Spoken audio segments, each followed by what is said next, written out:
Hey, it's Spence from LaunchFlows.com, and in this video, I'm going to show you how to use Divi as your primary theme/page builder with LaunchFlows.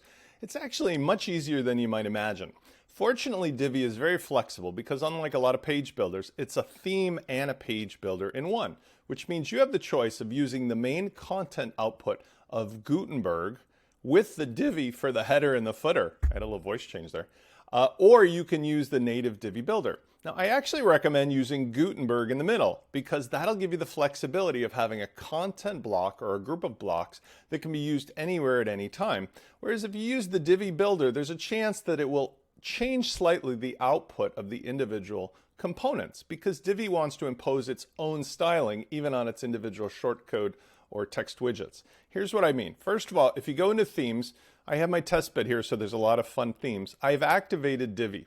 You'll notice that when I go to the checkout page, I'm using Divi on the header. This is a Divi header and there's a Divi footer. But the main content area is actually not being built with the Divi page builder. Instead, I'm just using the main content output of Gutenberg. So let's look at the page editor for WordPress, and you can see that this is just going to be some short code blocks with Gutenberg. Now, this is my preferred and recommended way for anybody to do things, and I've mentioned this on other page builders as well, such as Oxygen and so forth. Elementor is my favorite page builder in general. You could, if you wished, substitute this content with Elementor, but I think that's not necessary these days either. I would rather say to almost everybody, just use the native Gutenberg with some blocks, use the Editor Plus free plugin that will give you the capability to do some additional styling on any blocks, and then you're going to be good to go no matter which theme you use above and below. Okay, so in review, easiest way is using Divi theme, but don't use the visual builder for the content. Simply use the shortcodes, and if you need the reference for the LaunchFlows shortcodes, go to launchflows.com/documentation. And you can then either see them in the shortcodes reference page or go to any of the functions or how-tos and it will give you the shortcode to use. Then you just simply copy and paste and put them into the particular shortcode block you want and then save it. The neat thing also with Gutenberg is you have the capability of building up your own library of reusable blocks. So once you've created these one time and styled them, you'll never really have to do it again. What if you want to use Divi Visual Builder? You can do that, but I'll show you why that starts to get a little messy and a little slow. Divi's Visual Page Builder is great if you're doing a fancy design, but when it comes to mechanics and so forth, it's not necessary to use this. And when you start to use it, as you'll see, it can potentially change the design components just slightly in their output. So here we're going to build with the existing content, just as a reference. And I'm going to actually delete the main section just because I don't need the Gutenberg blocks. Here I would put a new section in and maybe I would put in two columns. And again, I would probably want to use the code. I'm pretty sure that's it. Actually, I take it back. Let's not use the code because code is going to output the specially formatted code. We're going to actually go ahead and use the text widget. You could use HTML, I think is an option in Divi. Let's see. Nope. Let's just use the text output because this is going to give us some extra styling. Now let's say, for example, here I want to put in the payment. So I just type LF payment and then that's going to execute. And now you're not going to see a lot going on. This is just going to move the payment from the normal layout in the bottom right to the upper left. Let's go ahead and save it and look at the output. And you'll see a little bit what I mean where quite frankly, I almost always would rather have you go ahead and use the normal Gutenberg builder. So I think that's saved. Let's go ahead and preview this. I want to go to the front end, so let's just exit the visual builder for a minute. Okay, and so you'll notice that it's taken the payment and it's put it by itself up here. And all the rest of the stuff, this is where Divi gets weird. The rest of the stuff is still down here. It's just all in the footer. So in order to finish doing this, we would have to actually, with Divi, move all of the pieces if we wanted a custom layout, which is no big deal. Let's just finish that up. Again, because Divi isn't aware of the fact that we've got the rest of the pieces laying at the bottom here waiting to be placed. So let's just finish this example and we'll put, we got LF payment. We can actually do this one of two ways. We can either put them all in one section, but I think it's better to just add new widgets here. So we'll do text. And here we'll put in, let's see, LF review.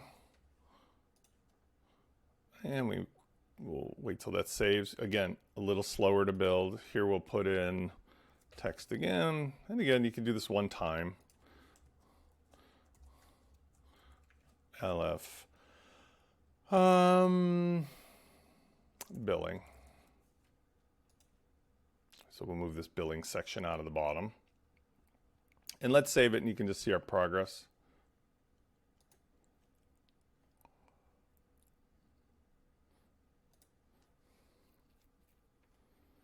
And you can see that the pieces are moving up. So now we've moved them from the bottom where they're going to be normally up into here, and now we can relocate them along with the other pieces we would want. We would probably want to go ahead and add the notices, and we want to add the coupon, and we want to add the login. So here, I'll just add them here. And I'm just going to, in this case, just to save time, I'll put these all in one spot. So LF notices, you'd want to do them in separate pieces. LF login, and let's put the coupon below it, LF coupon.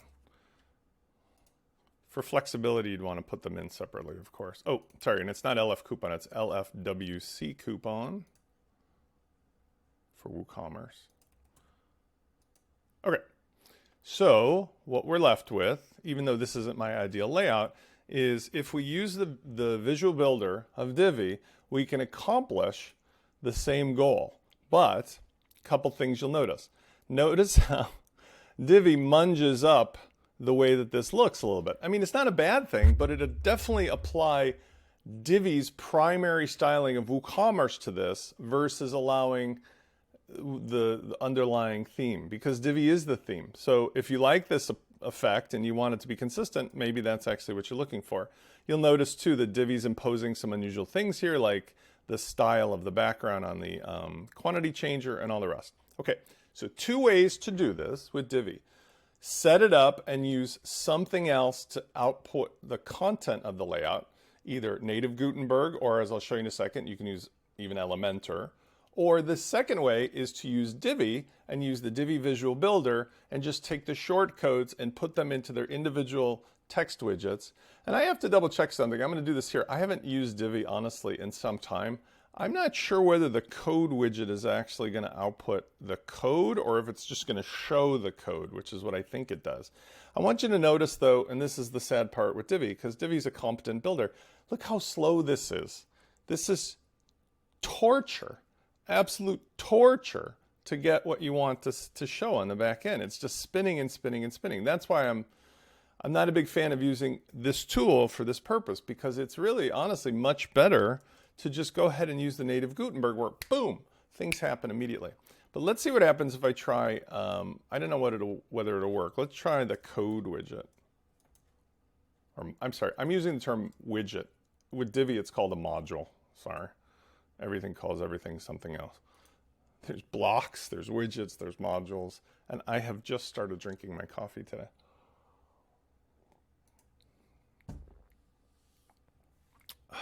And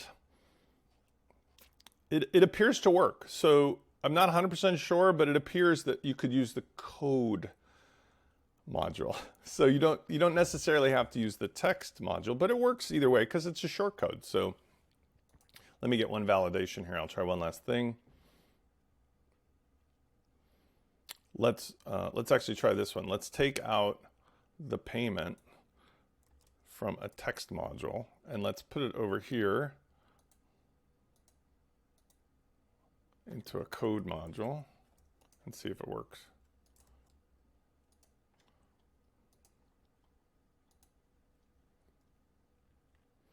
I wish I could remember too, it's been some time, I wish I could remember how to preview this while leaving this open.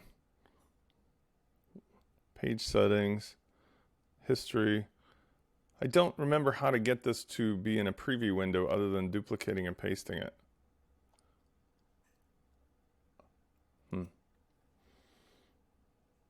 I used to be a huge fan of Divi, and I still think it's with Elementor, one of the biggest page builders, has a huge audience, but at the same time, for mechanical stuff, as I'm showing you, I find it's a little less efficient, so I just haven't used it recently. And if I do use it, I use it in method one, which is I put something else for the content, and I just have Divi for the main theme. I actually still use this on our WP Automation Lab site, where I built a Lifter LMS membership course site for free, but other than that, I haven't used it much. So it does seem to work with the code module. So code module or the text module. And I think one of the reasons, by the way, since I'm just going on here a bit, one of the reasons that I used the text module was that the text module sometimes, not always, gives you a little more control. So if you click on it, let's see if this gives you the visual design stuff. Text, heading, text, I guess it's the same. Oh, no, that's the text widget. So hold on, if I were to find, and this is a problem too.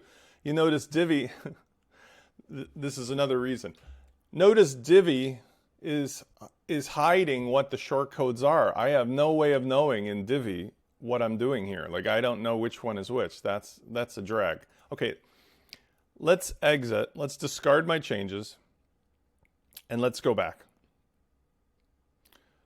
And let's return to the default editor, which, by the way, you notice Divi messes up. Now, let's compare this to doing it here. Here, everything that I do with a shortcode, it's very plain to see, right? It's super easy. And whatever I want to do, I can move this around. You know, like I want to change the tabs. I want to move the shortcode. I'm not saying in any way, shape, or form that Gutenberg is perfect. But for this purpose, Gutenberg really works well. Look at how fast this is. I mean, I click to update, and if I want to, you know, preview the page or whatever, I can like literally do exactly what I want to do and make the changes and display it instantaneously. So, you know, for my sense of what's necessary to do stuff, right? I want to change the location of that. I click update, boom, I go over here and I refresh and I'm done. Like 10 seconds and boom, I'm done. That's a big difference than having a page builder designed for very, you know, aesthetically pleasing things and using it here where it's not necessary. But I still get the benefit of Divi on the top and the bottom, and you'll notice that Divi's default fonts have made some things here a little unusual, so you might want to just adjust that accordingly. Divi also imposes its will on things like I said, the checkout buttons, the coupon, all that stuff picks up the Divi styling. So it's actually quite good if you've got a theme that's otherwise got those selected. It'll still work even if you're using Gutenberg for the content output. So to sum this up, and maybe I'll show one last thing, I'm recommending Divi users still use Gutenberg for the middle output of the layout. Now, what if you want to get crazy and you're an Elementor fan, but you've got a Divi site? Hey, that works too. In fact, that's how I recommend to do most things. So here, I'm going to delete this particular section, and I'm just going to very quickly pop in here with Elementor, and I'll just do a couple things. So LaunchFlows billing, and let's do LaunchFlows payment, if I can type LaunchFlows payment, or let's do order review, it's fine.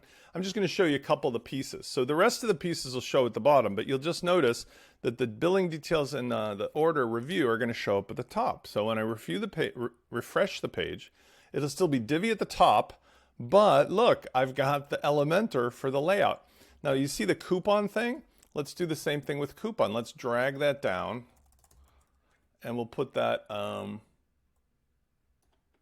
where it really belongs, in the middle of the layout, so it's not the whole page. Now this is a nice alternative. If you're not yet feeling groovy about using Gutenberg, free Elementor, not the paid one, the free one lets you do this. Build the layout in Elementor for free inside of a Divi theme. Ta-da! You can even do this in Oxygen. Ta-da! I'm not saying you should, but you could. And if you did, it's really super easy because Elementor lets you save these things. Likewise, you could save this entire section as a template. So you right-click, save as, actually, if you click on the section. You can right click and save it as a template and reuse it, or you can even save the individual widgets with whatever configuration as global widgets. If you have Pro, I don't think you need Pro here. Ta-da! So 3 ways with Divi, 2 ways with every other page builder. I'm a big fan now of using Gutenberg for a lot of the things we're talking about, but Element are free. Any of them mix and match. And don't think of them as separate page builders. Just think of them as tools that let you accomplish the job. Okay, that's the morning coffee with Spence. I'll see you on the next cup of coffee.